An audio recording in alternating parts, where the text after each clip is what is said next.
तर मुक्ता म्हणते की बरं ते जाऊ द्या, मला सांगा की पार्टीमध्ये जाण्यासाठी मी बरी तर दिसतीये ना? सागर म्हणतो की खरं सांगू? मुक्ता म्हणते की हो खरं सांगा. सागर म्हणतो की ही ही फुलांची साडी, त्यातल्या त्यात केसांमध्ये गुलाबाचं फूल, खरं सांगू का तुम्ही एकदम फ्लावर पॉट दिसताय. नमस्कार मंडळी, प्रेमाची गोष्ट या मालिकेच्या आजच्या भागात आज आपण बघणार आहोत. मुक्ता सईला तिचे इयरिंग्स लावून दाखवत असते, तेव्हा सई मुक्ताकडे बघत असते. मुक्ता म्हणते की असं का बघतंय माझं सई बाळ माझ्याकडे? त्यावर सई म्हणते की मी जेव्हा मोठी होईल ना तेव्हा अशीच तयार होणार. मुक्ता म्हणते की हो का, परंतु माझी सई ही माझ्यापेक्षा सुद्धा सुंदर दिसणार आहे. तर सई मुक्ताला म्हणत असते की मुक्ताई, तुझ्या साडीवर एक पण इयरिंग मॅच होत नाहीये. थांब, मी एक काम करते, मी माधवी आजूकडे जाते आणि तुझे इयरिंग्स घेऊन येते.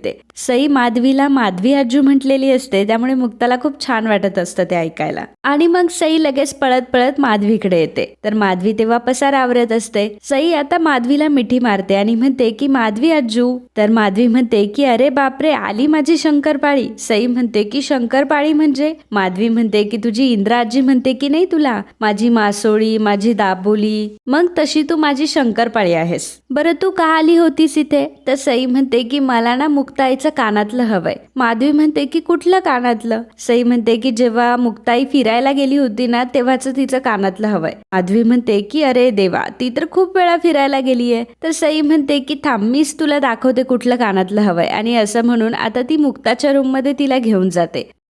मित्रांनो, जर तुम्ही आपला चॅनल रोज बघत असाल आणि तरीसुद्धा अजून सबस्क्राईब केलं नसेल तर प्लीज चॅनलला लगेच सबस्क्राईब करा आणि बेल आयकॉनवर देखील क्लिक करा. धन्यवाद.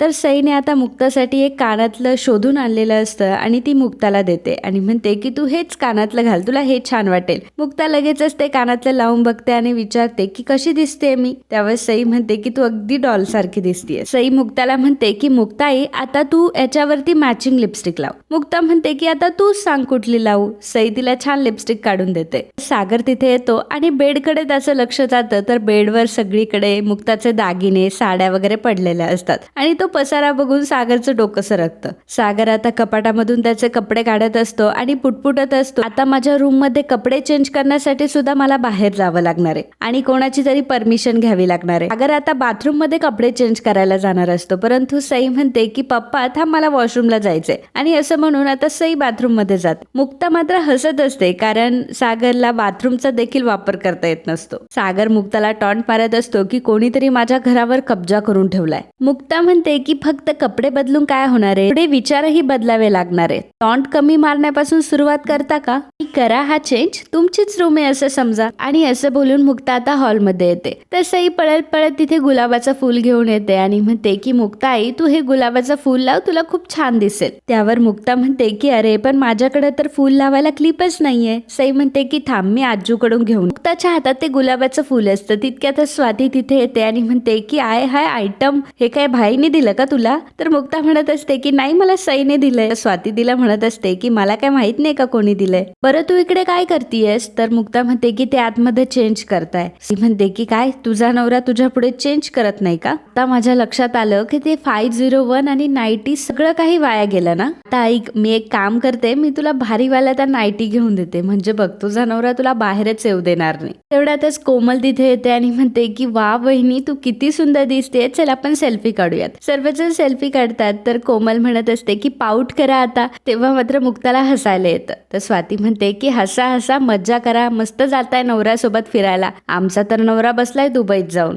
तर स्वाती आता मुक्ताजवळ बसते आणि मुक्ताला म्हणत असते की जा जा, पार्टीमध्ये मज्जा करा आणि पार्टी नंतर देखील मज्जा करा, आम्ही तर रात्रभर मज्जा करायचं. पुढे दूधवाला. मुक्ता म्हणते की काय, दूधवाला समोर? स्वाती म्हणते की नाही नाही, म्हणजे पुढे दूधवाला दारात असायचा, त्याच्यानंतर आम्ही यायचो. स्वाती तिला म्हणत असते की जेव्हा माझी कोलंबी मला झाली ना, तेव्हा कार्तिक मला असे असे ड्रेस आणून द्यायचे, काय सांगू तुला. स्वातीचं हे बोलणं मात्र मुक्ताला फार फनी वाटत असतं आणि ती हसत असते. स्वाती आता मुक्ताच्या जवळ जाते आणि म्हणते की काय, तू परफ्यूम नाही मारला? ती कोमलला सांगते की जा, माझ्या रूम मधून ती दुबईवरून आणलेली पर्स आणि परफ्यूम घेऊन ये. स्वाती मुक्ताला गुदगुला करत असते आणि म्हणते की काय ग तू आधी तुझ्या बॉयफ्रेंड सोबत कुठे गेली नाही का? मस्त मज्जा करायची, तू माझ्या दादासोबत मज्जा कर. तर इंद्रा आता तिथे, की आता सई तिथे तिथे येते. सई म्हणते की मुक्ताई मी आणली बघ पिन. इंद्रा म्हणते की काय पिन कशाला आणली आणि कोणाला टोचायला आणली. सई म्हणते की मुक्ताईला. इंद्रा म्हणते की काय मुक्ताईला टोचायचंय. तर मुक्ता हसत असते. तर मुक्ताकडे जेव्हा इंद्रा बघते तेव्हा म्हणते की अरे बापरे माझी सून किती सुंदर दिसते आज. आणि हे काय तू गळ्यात काही घातलं नाही का. थांब मी तुला माझा 10 तोळ्याचा नेकलेस देते घालायला.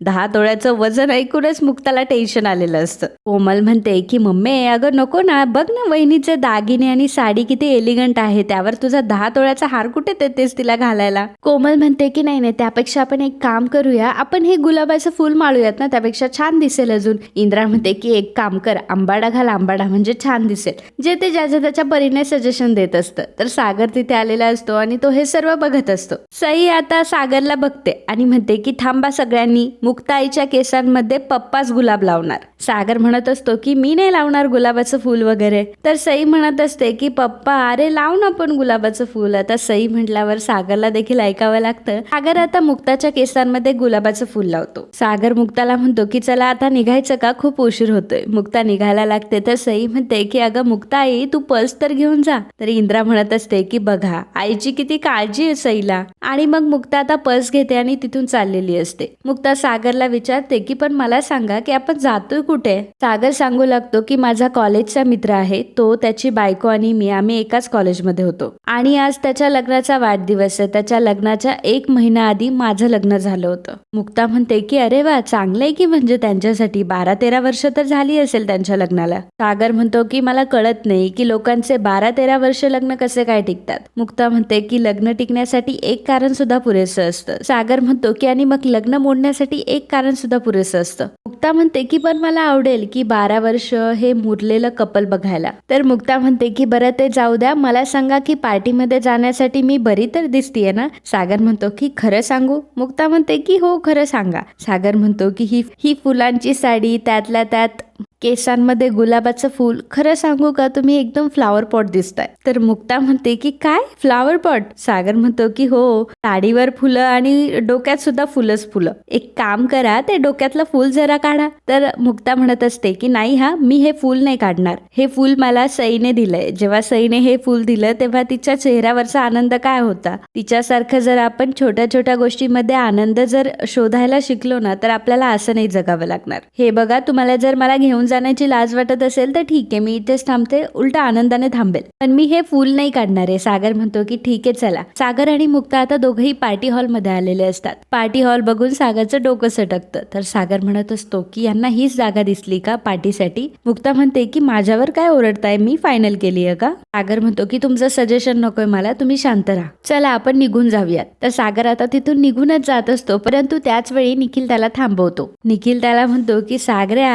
अरे तू तर यारों का यार आहे मला माहितच होतं तू असं काहीतरी करणार आहेस तू निघून जाणार आहेस. सागर त्याला म्हणत असतो की ऐक ना मला एक महत्वाची मीटिंग आली मला ती अटेंडच करावी लागेल. निखिल त्याला म्हणतो की आता तुझा फोन तर ना मी दारूच्या बॅरल मध्येच टाकणार आहे. अजिबात तुझा फोन वाजला नाही पाहिजे आणि तू आतमध्ये चल बरं. आणि असं म्हणून आता सागरला घेऊन तो आतमध्ये येतो. मुक्ता तिथे दाराजवळ उभी असते आणि ती बघते आणि मनात विचार करते की आपल्यासोबत कोणीतरी आहे याचा सुद्धा विचार राहत नाही ह्या माणसाला. मला जर आतमध्ये घेऊनच जायचं नव्हतं तर बरोबर तरी कशाला घेऊन यायचं. मुक्ता विचार करत असते की काय करू इथूनच जाऊ का बाहेर निघू. विचार करते की नाही मी जर आता अशी घरी गेले तर सईला खूप वाईट वाटेल. तितक्यातच सईचा तिला कॉल येतो. सई विचारते की हाय मुक्ताई पार्टी सुरू झाली. तर मुक्ता म्हणते की हो.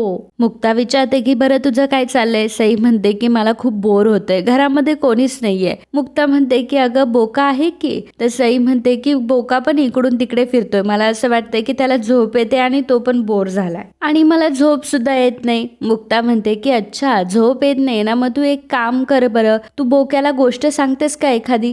तू एक काम कर त्याला 7 बुटक्यांची गोष्ट सांग. तर सई म्हणते की नाही त्यापेक्षा तू जी सांगितलेली अर्जुनाची गोष्ट आहे ना ती मी त्याला सांगते. पावनी आणि हर्षवर्धन तिथे आलेले असतात आणि मुक्ताचं आणि सईचं बोलणं ते ऐकत असतात आणि तिच्याकडे इग्नोर करून आता ते तिथून निघून जातात. हर्षवर्धन आणि सावनी आता सागरकडे बघतात तर हर्षवर्धन मनात म्हणत असतो की आता मात्र शिकार करायला मज्जा मजा येणार आहे. आणि हर्षवर्धन आता मुद्दामच सावनीच्या कंबरेवर हात ठेवतो जेणेकरून सागरला त्याची जलन होईल. आणि मित्रांनो, आजचा हा भाग इथेच संपतो. पुढील भागात आपल्याला पाहायला मिळणार आहे हर्षवर्धन आता मुद्दामच सागरला म्हणत असतो की सावनी जेव्हा सईच्या वेळी प्रेग्नंट होती तेव्हा आता सागर हर्षवर्धनची कॉलर पकडतो आणि त्याला म्हणतो की तेव्हा काय सांग मला. हर्षवर्धन म्हणतो की तेव्हा तुला असं वाटत होतं की सावनीच्या पोटात जे बाळ आहे ते तुझं आहे, परंतु मला माहित होतं की सावनीच्या पोटात जे बाळ आहे ते तुझं नाही तर माझं आहे. तर मित्रांनो, असेच प्रेमाची गोष्ट या मालिकेचे डेली अपडेट बघण्यासाठी आताच आपल्या चॅनलला सबस्क्राईब करा आणि हा व्हिडिओ आवडला असेल तर व्हिडिओला लाईक आणि कमेंट करायला अजिबात विसरू नका.